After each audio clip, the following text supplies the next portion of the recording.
The sun dipped below the horizon, casting a warm golden glow over the neighborhood as the Smiths prepared for their summer party. It was a long-awaited celebration, a chance to gather friends and family after a long, dreary winter. Sarah Smith, the matriarch of the family, had spent the entire day decorating their backyard with colorful string lights and vibrant tablecloths. The scent of grilled burgers wafted through the air, mingling with the laughter of children playing in the yard.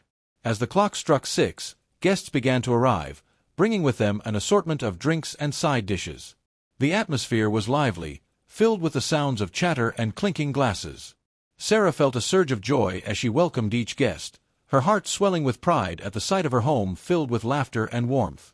However, just a few houses down, the Johnsons were settling in for the evening. Mark Johnson, a devoted father of 2 young children, glanced out the window and noticed the growing crowd at the Smiths' house. He could hear the faint strains of music drifting through the air, but he brushed it off, thinking it was just a small gathering. After all, it was summer, and everyone deserved to enjoy the season. As the evening wore on, the party at the Smiths' house grew louder. The music transitioned from soft background tunes to upbeat dance tracks, and the laughter of guests echoed through the neighborhood. Mark's children, who had been excitedly playing in their rooms, began to complain about the noise. "Dad, we can't sleep. It's too loud," they whined, their voices tinged with frustration. Mark exchanged a worried glance with his wife, Lisa. They had always prided themselves on being good neighbors, and they didn't want to be the kind of people who complained about a little fun. But as the minutes ticked by, the volume only increased, and the Johnsons' living room felt more like a concert hall than a home. "Maybe we should go over and ask them to turn it down," Lisa suggested, her brow furrowed with concern. "The kids have school tomorrow, and they need their rest." Mark hesitated, unsure of how to approach the situation. He didn't want to ruin the Smiths' fun, but he also didn't want his children to suffer through a sleepless night. After a moment of deliberation, he nodded. "Okay, let's give it a try. I'll go talk to them." As Mark made his way down the street, he could feel the vibrations of the music pulsing through the ground. He took a deep breath, steeling himself for what he hoped would be a simple conversation. He approached the Smiths' front door, where the sounds of laughter and music spilled out into the night. When Sarah opened the door, her face lit up with surprise. "Mark, come in. We're just getting started," she exclaimed, her enthusiasm palpable. "Thanks, Sarah," Mark replied, forcing a smile. "It sounds like a great party, but it's a bit loud for our kids. Do you think you could turn it down just a little?" Sarah's expression shifted, and for a moment, Mark thought he saw a flicker of annoyance in her eyes. "Oh, come on. It's just a little music. We're celebrating." "It's summer," she said, her voice rising above the noise. Mark felt a knot tighten in his stomach. "I understand, but they really need to sleep. We'd appreciate it if you could keep it down a bit." With a dismissive wave of her hand, Sarah turned back to her guests, leaving Mark standing at the door, feeling deflated. He returned home, his heart heavy with disappointment. The party continued, the music blaring louder than ever, and Mark knew that this was just the beginning of a long, uncomfortable night. As the night wore on, the sounds of the Smiths' party grew increasingly raucous. The laughter and chatter morphed into a cacophony of voices, punctuated by bursts of music that seemed to shake the very walls of the Johnsons' home. Mark and Lisa tried to settle their children down, reading bedtime stories and dimming the lights, but the noise seeped into every corner of their house, making it impossible for anyone to relax. "Dad, I can't sleep," cried Emily, their youngest, her voice quivering with frustration. "It's too loud." Mark sighed, glancing at the clock. It was already past 10, and he knew that his children needed their rest. He exchanged a worried look with Lisa, who was trying to soothe their son, Jake, who was also struggling to fall asleep. The tension in the room was palpable, and Mark felt a growing sense of helplessness. "Maybe we should try talking to them again," Lisa suggested, her voice barely above a whisper. "If they don't listen, we might have to call the police." Mark hesitated. He didn't want to escalate the situation further, but he also didn't want to let his children suffer through another sleepless night. After a moment of contemplation, he nodded. "I'll give it one more shot." With a heavy heart, Mark made his way back to the Smiths' house. As he approached, he could see the glow of lights spilling out from the backyard, where guests danced and mingled, seemingly oblivious to the disturbance they were causing. He took a deep breath, steeling himself for what he hoped would be a more productive conversation. When he reached the door, he knocked firmly, and Sarah opened it again, her expression a mix of surprise and annoyance. "Mark, you're back. What's up?" she asked, her voice barely audible over the music. "Sarah, I really need to talk to you," Mark said, trying to keep his tone calm. "It's still really loud, and my kids are trying to sleep. I know you're having fun, but could you please turn it down a bit?" Sarah's smile faltered, and she crossed her arms defensively. "We're just having a good time. It's summer. You can't expect us to be quiet just because you have kids." Mark felt a surge of frustration. "I get that, but it's already late. We're not trying to ruin your party, we just want to get our kids to sleep." "Maybe you should have thought about that before you moved next to us," Sarah shot back, her tone sharp. "We've lived here longer, and we're entitled to enjoy our home too." Mark's heart sank. He had hoped for a reasonable discussion, but instead, he felt the conversation spiraling into a confrontation. "I'm not trying to take away your fun, Sarah. I just want to find a compromise." But Sarah was already turning away, her laughter mingling with the music as she rejoined her guests. Mark stood there for a moment, feeling a mix of anger and disappointment. He returned home, his mind racing with thoughts of how to handle the situation. As he walked through the door, he found Lisa sitting on the couch, her face etched with concern. "How did it go?" she asked, her voice low. "Not great," Mark admitted, running a hand through his hair. "She didn't take it well. I think we might have to call the police if it doesn't quiet down soon." Lisa's eyes widened. "Are you sure? That could escalate things even more." "I know, but I can't let the kids suffer like this," Mark replied, his voice tinged with frustration. "We've tried talking, and it didn't work. I don't want to be the bad guy, but we need to do something."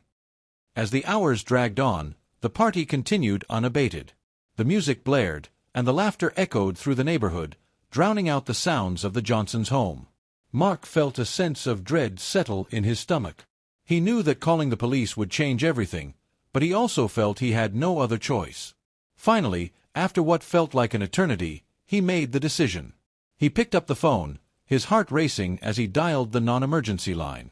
The operator answered, and Mark explained the situation, his voice steady but filled with tension. "Thank you for your call, sir. We'll send someone out to check on the noise," the operator replied. As he hung up the phone, Mark felt a mix of relief and anxiety.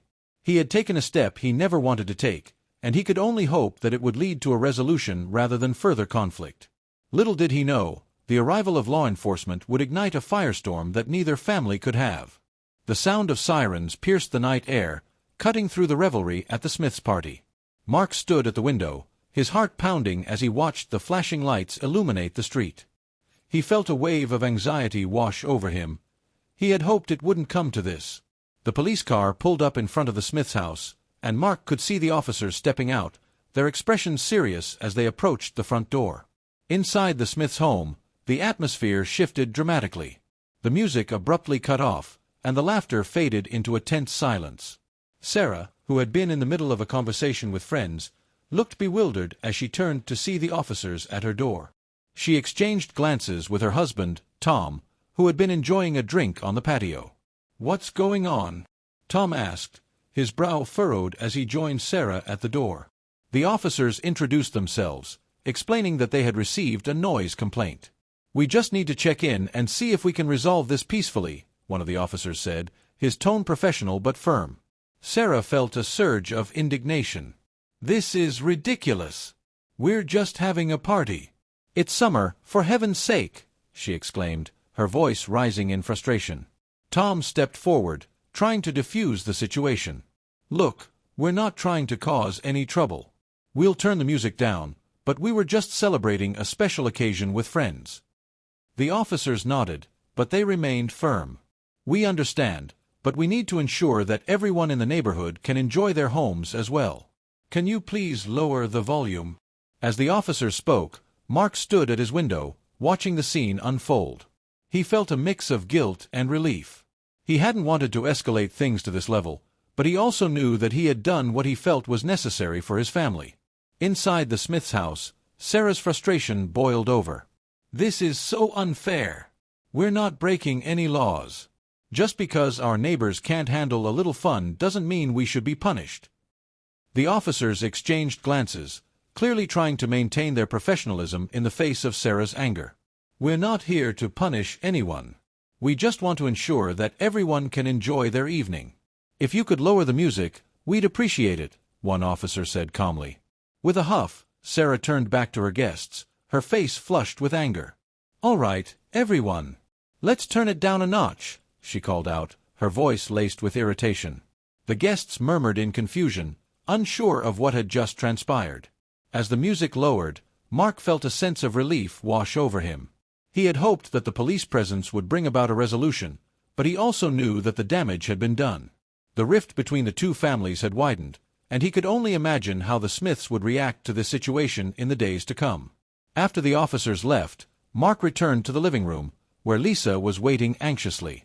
"What happened?" she asked, her eyes wide with concern. "They asked them to turn down the music," Mark replied, his voice heavy with uncertainty. "But I don't know how this is going to affect things between us and the Smiths." Lisa sighed, running a hand through her hair. "I just hope it doesn't escalate further. We don't want to be the neighbors everyone talks about." Mark nodded, feeling the weight of the situation settle heavily on his shoulders. He had wanted to protect his family, but now he feared that he had set off a chain reaction that would lead to more conflict. The next morning, the sun rose over the neighborhood, casting a warm glow on the Johnsons' home. Mark awoke to the sound of birds chirping outside, but the peaceful morning was overshadowed by the events of the previous night. He felt a knot in his stomach as he prepared breakfast, knowing that he would likely face the Smiths at some point during the day. As he poured cereal for the kids, Lisa entered the kitchen, her expression serious. "I think we should talk to the Smiths," she said, her voice steady. "We need to clear the air before this gets any worse." Mark hesitated, unsure of how to approach the situation. "What if they're still angry? I don't want to make things worse." "We can't avoid them forever," Lisa replied, her tone firm. "We need to show that we're willing to communicate. It's the only way to move forward." After a moment of contemplation, Mark nodded. "Okay, let's do it. But I'll let you lead the conversation." With a deep breath, they walked over to the Smiths' house, the morning sun shining brightly above them. As they approached, Mark felt a mix of apprehension and determination. He knew that this conversation could either mend the rift or deepen the divide, and he hoped for the former. When they reached the Smiths' front door, Mark knocked gently. A moment later, Sarah opened the door, her expression a mixture of surprise and wariness.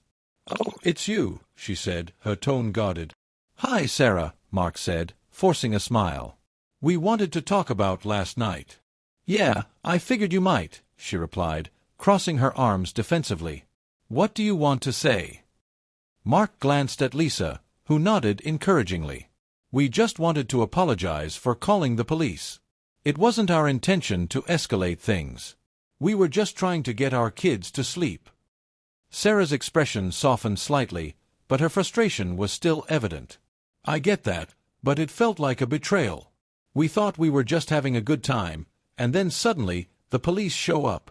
"I understand how that must have felt," Lisa interjected, her voice calm and empathetic. "We didn't want to ruin your party. We just felt desperate. It was a long night for us, and we didn't know what else to do." Tom appeared behind Sarah, his expression curious but cautious. "Look, we appreciate you coming over to talk. It was a rough night for everyone, I think. We didn't mean to disturb you, but we were just trying to celebrate." Mark nodded, feeling a glimmer of hope. "We really didn't want to make things worse. We value being good neighbors, and we want to find a way to coexist peacefully." Sarah sighed, her shoulders relaxing slightly. "I guess we all got a little carried away. It's just frustrating when you feel like you're being told how to enjoy your own home." "I completely understand," Lisa said, her tone sincere. "We just want to find a balance. Maybe we can agree on some quiet hours or something." Tom nodded thoughtfully.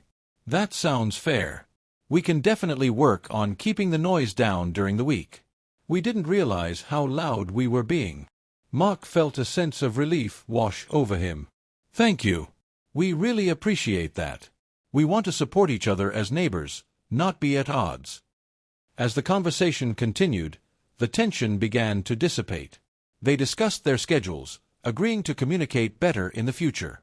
Sarah even suggested hosting a barbecue together to foster goodwill, and Mark felt a smile creeping onto his face. "Let's do it," he said, feeling a sense of camaraderie forming. "We can all use a chance to relax and enjoy each other's company." With tentative smiles, the two families exchanged contact information and made plans for the barbecue. As Mark and Lisa walked back to their home, he felt a weight lift off his shoulders. "See, that wasn't so bad," Lisa said, her voice light with relief.